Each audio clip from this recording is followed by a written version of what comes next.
Hey everyone, welcome to the Self-Awareness Journey podcast. I'm Melissa Albers. And I'm JJ Parker. This podcast is for seekers of happiness, joy, and a centered approach to success in life. Seekers of their true, authentic selves. Get ready for some real talk on everything from anxiety, emotions, and habits to love, compassion, and forgiveness. We know you'll be challenged and enlightened by this conversation, and we're so glad you're here. Let's dive in. Hi, friends. Before we jump into this episode, Melissa and I would like to ask for a favor. We're trying to get to know our audience better so we can create better episodes just for you. We would really appreciate it if you could head over to theselfawarenessjourney.com/survey and answer a few quick questions for us. Thanks. I went to the Twin Cities Startup Week, which is an event here in the Twin Cities. Super fun, right? It's an event where there's fellow business owners, people trying to start companies, very early stage companies, getting together for a bunch of different talks and discussions and get-togethers, and we get to talk. We get to talk shop. Panel discussions and advice if you want it. Experts in different parts of business building. Yep. It coincides with a business competition called the Minnesota Cup. There's a small business showcase called Beta MN. It's great. It's super fun. It's super energizing. And I ran into some like old kind of acquaintances from that startup world, kind of like when we were doing Coreology. Yeah, right. Some of those same folks were around, and I bumped into them. And one person in particular I bumped into, his name's Cam, and I was like, "Oh, I know that guy," and I remembered his name. I'm like, "Hey, Cam, what's up?" And then you remembered his name. Okay, we could do a pod on that. All right, and we're back. Right, it's remarkable. It was remarkable. But then I stood there and I was like, how do I know this guy? Like I couldn't remember how I knew him. And the only thing I could actually remember is that one time we went and got tacos and margaritas together. Oh my gosh. Which could be basically any of your networking events. Right. I try to base them mostly around tacos. Yeah, tacos. But I'm like, what? I could not, for the life of me, remember in what context could I have possibly had tacos with this person. Oh my God, that is so crazy. That would never happen to me in a million years. And I was then I asked him, I'm like, Cam, dude, why would we have been having lunch together? I have no idea why. So it took us both a little while to remember, kind of how we crossed paths. But it got me thinking because, we're a good kind of, I don't want to say past COVID, but certainly like the whole lockdown experience and the big surge of the COVID stuff. Like we have enough distance from it now that we're pretty much back into, I would say, pre-COVID behavior, lifestyle. Maybe or lifestyle. Mostly, and again, doing this event, like this is an event, these venues are packed with people, Yeah, that's what I was thinking about. Even maybe a year ago, people would have been awfully nervous about it. And 2 years ago, it wouldn't have been possible. Yeah, exactly. So, and I think even this year, people are a little nervous, but they're all doing it. Everybody's just doing it. Oh, yeah. I didn't see a single anxious person about COVID. I mean, if they were, they'd probably stay away. Yeah, no masks, no signs. Yeah, everyone's just piled and packed into these small spaces, and good, really fun, good energy of being together in the room with people again. Yeah. But it just got me thinking of like I was like remembering myself before COVID. When I was trying to figure out why I went to lunch with Cam, I was like, what was what was life before COVID? It's like a wall that it's almost hard to remember back before it. Yeah, it's like an insulated piece of time out of a book.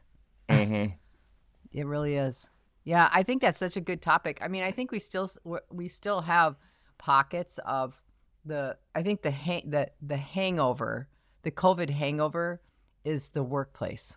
I think that's where there's still substantial COVID hangover in terms of the hybrid model. Did you just coin that phrase right now? Have you heard that phrase? I've never heard that. I just coined that phrase. It's a Melissa original. You heard it here first, folks. It's a COVID hangover. But people at work. So that's still a thing. Like, you know, some people are really fighting to not go back to work 5 days a week. But yeah, other than that, I don't think there really is. To me, that's exactly the kind of thing I want to talk about, because is that actually a COVID, I'm scared to get a virus and get sick reaction? Or is that I have felt what it means to be trusted and autonomous, and I want to keep that feeling? 100%. Yeah. 100%. Yeah, so I don't want to talk a whole bunch specifically about COVID, but I do think it'd be a great conversation to talk about, use COVID kind of as like a marker, right? When we think back to our younger selves, it's easy to think of, oh, what was I like in middle school or high school or college? Right. But then kind of when you hit this, and maybe kids would be another significant marker that you can remember, how was I, or how was life when, the kids were little, right? Yeah. But there's a lot of stretches of our adult life where we don't really have these points in time to reflect back to, as just like a reflection point, right? Like, oh, how were we then? What have we done since? And how are we thinking and feeling now? And what maybe progress have we made? So while you were just talking, I just started pinging, oh, what are the pieces and parts in my life that I've noticed there are differences, or people around me that I've noticed are differences? And I have 1, 2, 3, 4, 5, 6, 7 areas where I think things are really different than where they were before COVID. Now, cool. This is what are they? Yeah, they're not better, different, or worse, different, or anything like that. There's no judgment in the different. They're just different. Yeah. Yeah. Our friend relationships, our work life, our beliefs about who's in control governmentally, our beliefs about if we believe the government has our best interest in mind, and how much do we trust them? I never considered it that way before. Okay, there's more. Our routines. Our kids in schools. I can't read what this other one wrote, what I wrote. And then the last one is finances. How we've altered. So I think all of these things, I just think all of these things we've shifted somehow. So while you were at that thing, I was out with my friend Mary. And Mary and I have been friends since we were in our early 20s, and she's been on our podcast. And she and I are we do a lot of work stuff together, and we just have so much fun together.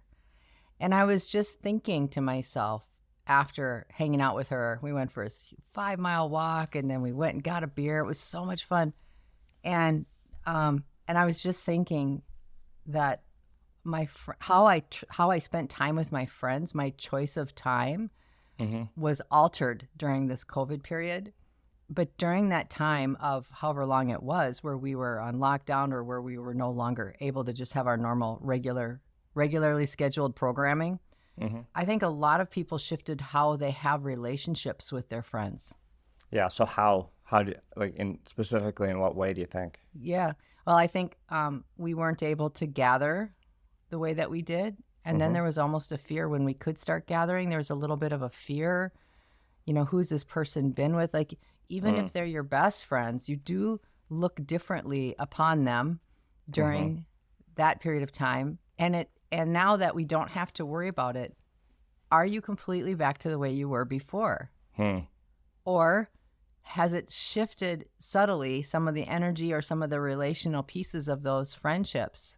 It's just an interesting thing to think about. Yeah. The thing that I really didn't like about COVID, especially for the kids, is like we taught them that other humans are scary and you should stay away from them. That was like the core thing. But hey, the that's one what thing I about... couldn't read.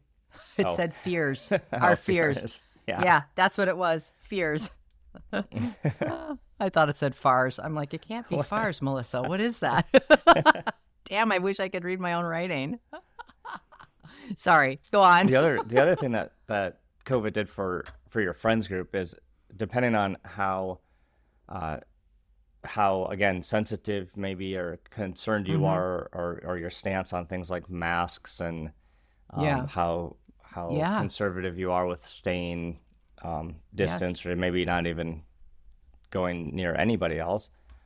That really highlighted some like kind of I wouldn't say moral, but like some pretty core decision making between different people. Yes. Right? Yes, like I who totally is comfortable agree. going out and getting together and who's not, and why. I mean, I think it really did highlight. I think what it did is it never mind the specific fear that it brought up within you. I think it made us all aware that we have fears that we may not have even known about. Because, at the height of it, people were losing loved ones. People were in the hospital. We were hearing stories about our friends losing loved ones. And I think it does bring up all of these fears that you don't even really realize run in the background, about losing loved ones, about what's our responsibility, how do we support, how do we grieve, am I doing this right, will I have time to think this through? It's a lot of overwhelming stuff that made it really obvious that we have fears we maybe didn't even realize. Yeah, that's a good call. Work is way different for me than it was before COVID. And in that vein of routines, it's like I used to, for I don't know what that was, 15 years, 20 years, get up, take a shower, get dressed, get my coffee, commute into work, probably at least 30 minutes, if not 45 or an hour, spend 8-ish hours there, and come home and then do it all over again. And this idea that I had this very strong kind of 9 to 5 Monday through Friday routine, and that's all different. Work is very different now for me too. Like my routine is now very much so much more coaching than it was before. Oh, you even kind of shifted your work everything. Product.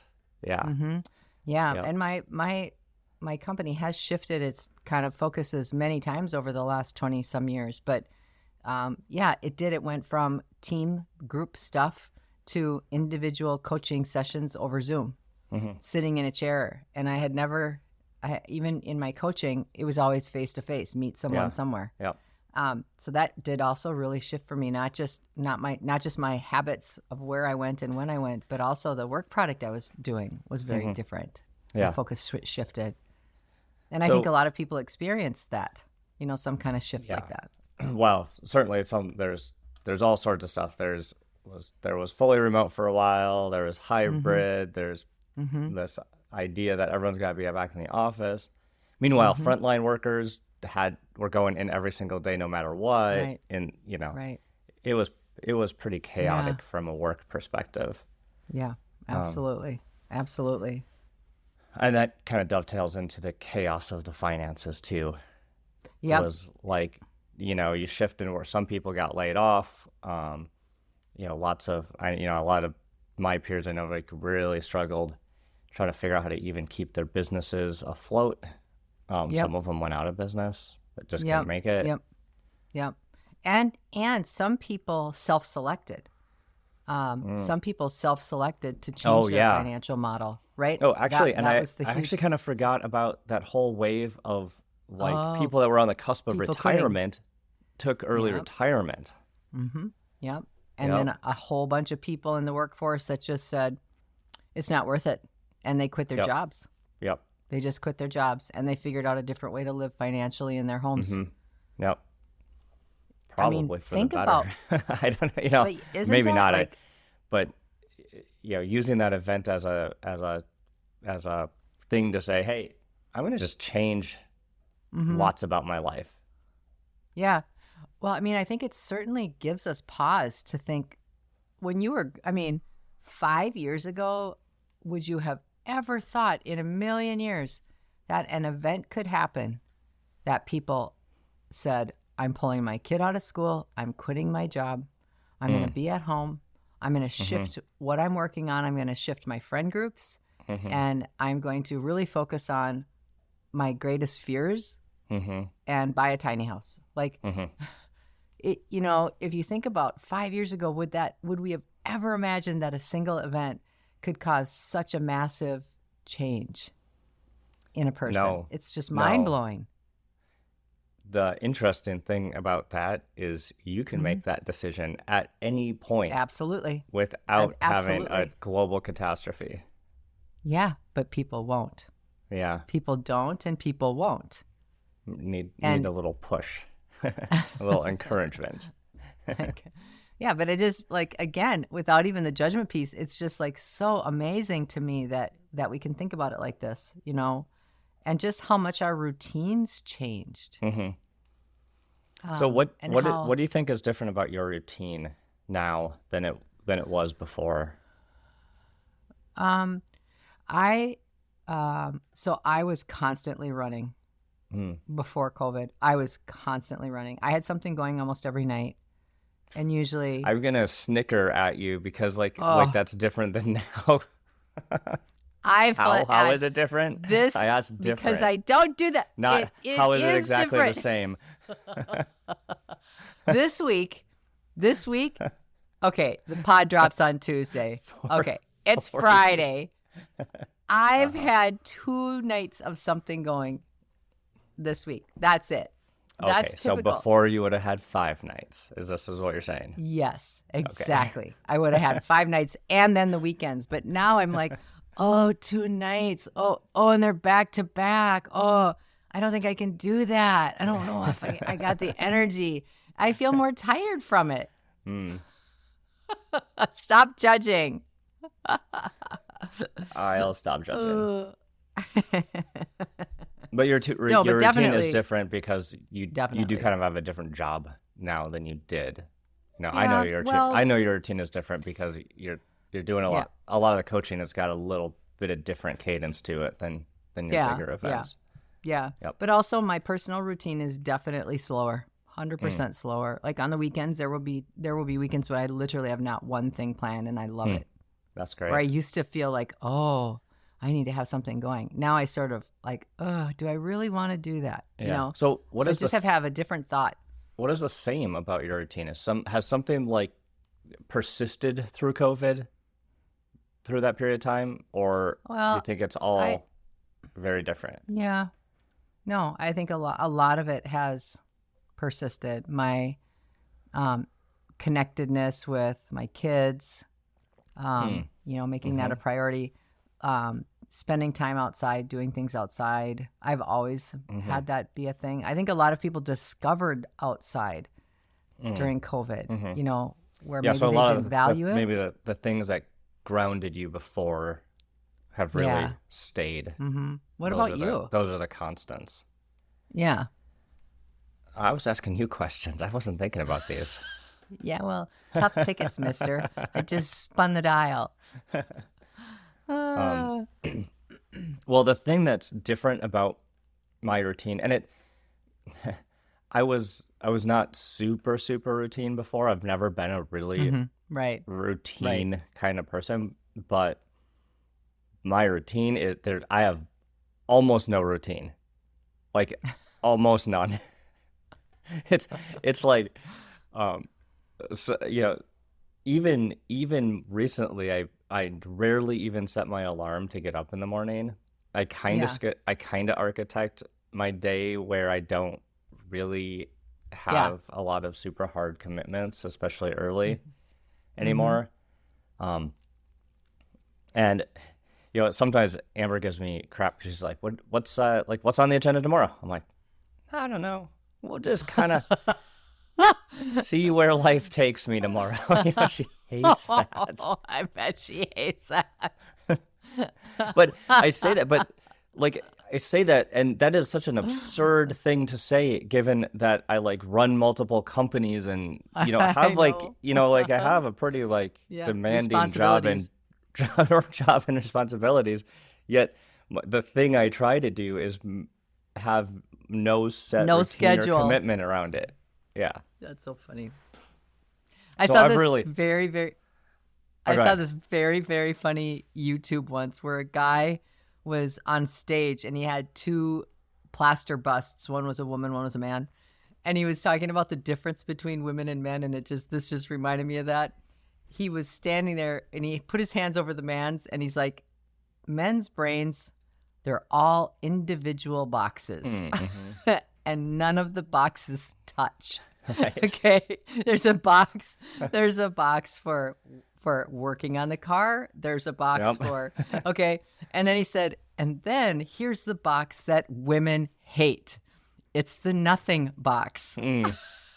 So if you are sitting in the living room and your wife walks by and she says, what are you doing? And you say, nothing. That drives her crazy. But the truth, what are you thinking about? Nothing. Exactly. Literally, I'm mostly thinking about nothing, or at least trying to think about nothing.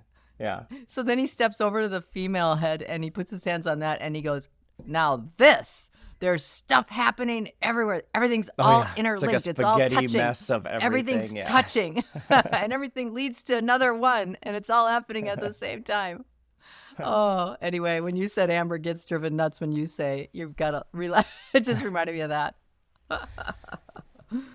Oh. Well, so I think that's another one. My biggest thing. Well, I have another question for you. What thing do you miss about your pre-COVID Melissa? Is there something that you used to do, you used to have that you don't really have anymore? Do you know what I miss? I miss the feeling of political rest. I miss when we weren't all so amped up. Now, it isn't just COVID. There's been a number of things within that same period of time. But I just feel like when I reflect on prior to COVID, there's always the typical political hubbub. I mean, there always is. But I just feel like people became a lot more harsh when they tried to enter back into normal reality. It feels more like polarized or more polarized and more willing to just be less human with other people because people kind of got in the mode of self-protection, and fear. I think this whole thing caused a lot of self-protection and fear. And so when people have come back out into our groups, there's an edge now with many folks that wasn't there before. That's an interesting societal change, is this idea that if we did spend the whole COVID time saying that other humans are scary and we should stay away from them, we went very internal, protect me, myself, and my family unit. And now how is that going to be that self view? How is that going to be reflected back out in society? Yeah, exactly. It's almost like the fight or flight. Yeah, it's that fight or flight times 1,000,000. Yeah. So I feel kind of sad about that. So I do miss, maybe it's the innocence. Maybe it's the naivety. Maybe it was my naivety to how people could be on a bigger scale. And now I don't really have that. And I feel sad about that. Although I'm still very hopeful. I'm very hopeful and positive about the human condition. So I don't want to make it sound like I'm not. I really, really am. But I do feel like that's a little bit of a difference. What is something that you really like that's come out of COVID? Like, what do you like that's now on the other side in today's world? I did a lot of self-reflection. And I think that I really grew up a lot. I think I grew more in my self-awareness. I think I learned how to be a lot more open and accepting of everyone where they are. And I always have worked to be that way, but I feel like that period of time really amplified the learning. That's great. I mean, and I feel good about that. Like, I feel it's way easier for me to be in deeper conversations and say things to people I never would have before, with a benefit in mind, you know? Just being more open and honest with people. Yeah, that's good. What is that? Well, I've been learning to do that same thing too. Being more clear and more open with some of my answers to people. I've been really working on also, because sometimes it's like, if you're in a tough conversation with somebody, it's easy to kind of like try to smooth it over and try to sand the edges off of it a bit. But sometimes people need those edges, not in a harsh, harmful way, but they need to know the truth, right? Yeah, right. And one thing that I've been working on is I'm not like I was lying before, but not maybe wrapping so much cotton around the rock, to use your phrase. Yeah, no, that's really good. And I think part of what helped all of us become a little more like that, because I think a lot of us is this idea that time isn't forever. You know? Yep. Just like we talked about last week. Was that last week? Yeah. I don't remember. Oh, yeah, it was probably, or the week before. What's something that you're really happy about? Well, the thing that, from a work perspective, that I really like, I've always been a super big remote work advocate. I've always placed a huge importance on autonomy and trust at work. And the thing that really got so much awareness was that there's a different way to work, and it actually creates a personal lifestyle that can be really, really much more fulfilling than like 9 to 5 in the office. Yeah. So I will continue advocating every single day for kind of an alternate schedule at work, because we can both support people, families, and our work stuff without a classic 9 to 5 and be happier and more productive at the same time. Right. And people like you and me have always known that, but the people that were very much focused on everything I am is because of my work product. The 9 to 5 is where I gain all of my personal strength. I think a lot of people are now in this camp where they're like, oh, actually, that's not true.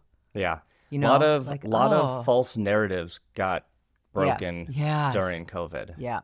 That's a really good way to say it. I agree. Cool. Well, I think this is a good exercise for everybody to do. The idea that we don't have a lot of these checkpoints to look back on during a lot of our adult years. I think COVID's not the meat of COVID, but just what was it like a little bit before that is a great reflection for everyone to do. Yeah, I absolutely agree. And what's benefited you, actually. I also think it'd be really interesting to focus on that positive piece of it, because I think there is a lot of positive stuff that's come out of this. I agree. Did you enjoy this episode? Please go to your favorite podcast platform to subscribe, rate, and leave a review so others can discover it as well. Growing self-awareness is a lifelong journey, and it's better when we're all in it together. Please think of someone you know who could benefit from hearing today's conversation, and share this episode with them. We can't thank you enough for listening. Until next time, happy exploring.